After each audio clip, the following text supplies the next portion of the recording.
국회 교섭단체 정당 대표에게 듣는다.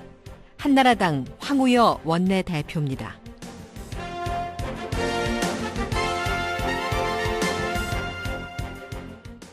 안녕하십니까. 한나라당 원내대표 황우여 의원입니다. 존경하는 국민 여러분, 이제 설도 지나고 오늘이 새해 1월의 마지막 날이 되었습니다. 곧 이제 세 달이 되면 우리 아이들이 개학을 맞게 됩니다.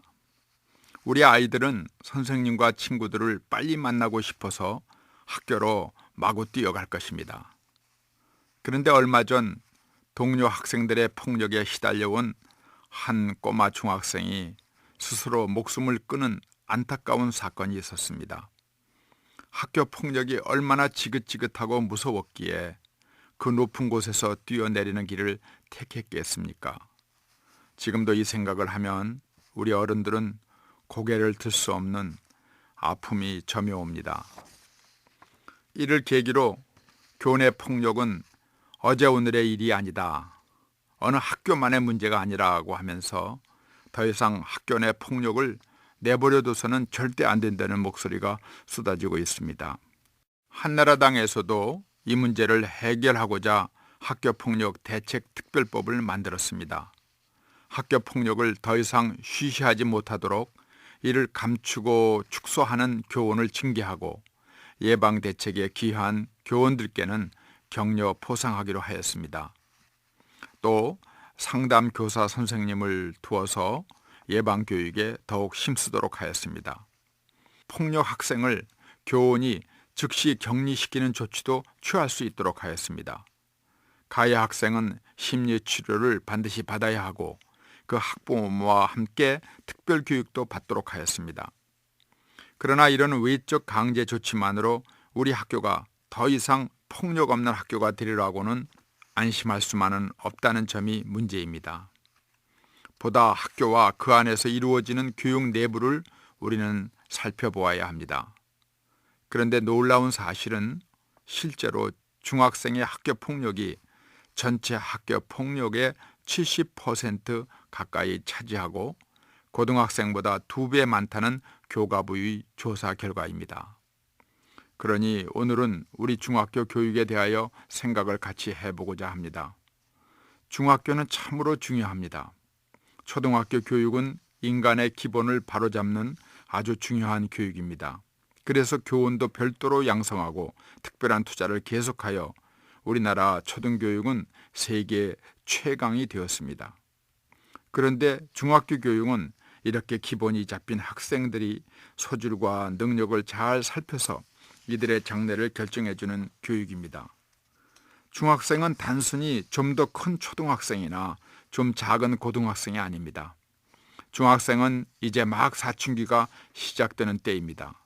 신진대사와 호르몬 분비가 왕성해지면서 충동성과 공격성도 강해지고 자기중심적인 성향도 짙어집니다. 마음만 먹으면 뭐든지 할 수 있어.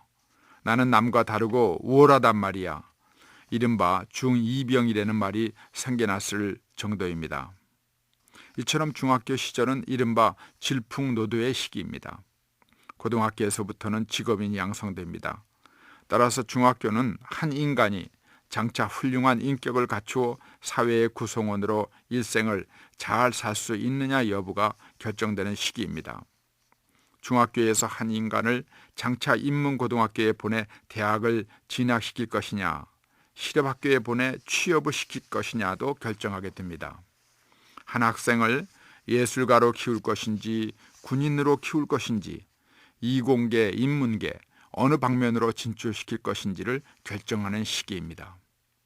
다시 말씀드려서 이 시절에 나타나는 학생의 소질과 능력을 잘 발견해서 일생을 행복하게 자신의 소질과 능력에 맞게 잘 살아갈 수 있도록 지도해 주어야 하는 시절이 바로 중학교 시절인 것입니다. 따라서 장래 사회에서 능력을 발휘하는 훌륭한 인간은 중학교에서 형성된다 해도 과언이 아닙니다. 그러니 인생의 미래 희망을 꿈꾸는 비전의 시간이기도 합니다.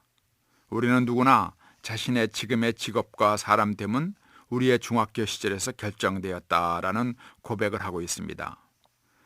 페이스북을 만든 마크 주커버그나 마이크로소프트의 빌 게이츠도 중학교 재학 시절 많은 책을 통해서 창의력의 디딤돌을 놓고 자신의 꿈을 키웠다고 합니다. 저도 사실 법대를 지망하게 된 것이 고3 때 진로를 고민하다가 중3 담임 선생님께서 저보고 장래 법대에 가면 좋겠다라고 해주셨던 말씀이 기억되어서 그렇게 결정을 했더랬습니다. 이토록 중요한 중학교육이 우리나라에서는 어찌 되어 가고 있는지 되묻지 않을 수 없습니다. 우리 주변을 둘러보면 일탈을 꿈꾸며 때론 어른들의 나쁜 행동을 모방하는 아이들이 적지 않습니다. 문화체육관광부 조사 2011년도 통계에 따르면 중학생 10명 중 1명 이상 12.9%가 인터넷 게임 중독에 빠져 있다고 합니다. 같은 해 질병관리본부의 통계에 따르면 중학생 흡연율이 8%나 되고 음주율은 12%라고 하는데 담배를 처음 피우는 연령대도 점차 낮아지고 있다는 믿기 어려운 언론 보도조차 있습니다. 때문에 중학교 시기는 학생 한 사람 한 사람의 소질과 능력을 파악해서 인생의 방향을 정해줄 수 있는 세심하면서도 심도 있는 교육이 반드시 이루어져야 합니다. 어느 때보다도 교사 선생님들의 역할과 임무가 막중합니다. 중학생 시기는 초등학생 때와 달리 부모님보다 또래 친구에게 더 많은 영향을 받는다고 합니다. 그러니 동아리 활동을 강화하여 아람단, 누리단, 스카웃 같은 활동을 통해서 그 안에는 왕따가 없고 폭력이 없는 건전하고 성실한 학교 분위기를 만들어 나갔으면 합니다. 사랑하는 국민 여러분, 이제 우리도 중학교 교육을 과감하게 투자하면서 개선해 나가야 할 것입니다. 중학교 3년 동안 고전을 통하여 인류의 지혜를 배우고 자연을 통하여 인생의 아름다움과 신비함을 깨닫게 해야 하지 않겠습니까? 이와 같은 인성, 창의 교육을 꾸준히 강화해야만 합니다. 나가서 훌륭한 친구와 선생님을 만나서 공감과 소통의 능력을 키우고 인생을 풍부하게 할 수 있도록 중학교 교육의 질을 높여 나가십시다. 이를 위해선 고등학교와 다른 중학교 학생들에게 맞도록 전문적인 중학교사 양성이 이루어져야 된다고 생각합니다. 며칠 뒤면 입춘입니다. 따뜻한 봄 햇살에 겨우내 얼었던 얼음이 녹아내리듯이 학교 교육에 대한 국민의 모든 걱정이 다 녹아내리고 얼어붙었던 서민 경제도 풀려서 우리 모두 활짝 웃는 새봄을 기대해 봅니다. 감사합니다. 국회 교섭단체 정당 대표에게 듣는다. 한나라당 황우여 원내대표였습니다.